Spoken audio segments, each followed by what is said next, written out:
آج ہم سورہ بقرہ کی ایک ایسی آیت کو سمجھیں گے جو انسان کے زمین پر آنے کی کہانی سناتی ہے۔ آدم و حوا کی زمین پر آمد، سورہ بقرہ آیت نمبر 36 کی حکمتیں۔ فَأَزَلَّهُمُ الشَّيْطَانُ عَنْهَا فَأَخْرَجَهُمَا مِمَّا كَانَ فِيهِ قُلْنَا اهْبِطُوا بَعْضُكُمْ لِبَعْضٍ عَدُوٌّ وَلَكُمْ فِي الْأَرْضِ مُسْتَقَرٌّ وَمَتَاعٌ إِلَىٰ حِینٍ۔ بس شیطان ان دونوں کی لغزش میں ڈال دیا اور اس نعمت سے نکال دیا جس میں وہ تھے، اور ہم نے کہا اترو، تم ایک دوسرے کے دشمن ہو اور زمین میں تمہارے لیے ایک وقت تک ٹھہراؤ اور فائدہ اٹھانا ہے۔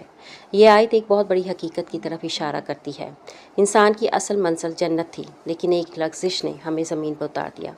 شیطان کا پہلا وار وسوسہ تھا، اور یہی حربہ آج بھی استعمال ہوتا ہے۔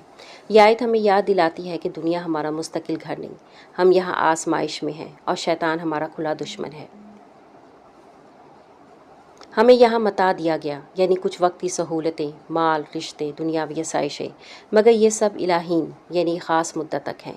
تو آئیے خود سے سوال کریں، کیا ہم اس زمین پر آزمائش کو پہچانتے ہیں؟ کیا ہم شیطان کے وسوسوں سے بچ رہے ہیں؟ کیا ہم واپس جنت کی جانے کی تیاری کر رہے ہیں؟ اللہ ہمیں ہدایت دے، استقامت دے اور ہمیں اس جنت میں دوبارہ جگہ عطا فرمائے جہاں سے ہم آئے تھے۔ قرآن کی روشنی میں زندگی، اسی میں زندگی ہے۔ جزاکم اللہ خیرا، والسلام علیکم ورحمۃ اللہ وبرکاتہ۔ استغفر اللہ ربی من کل ذنب واتوب الیہ۔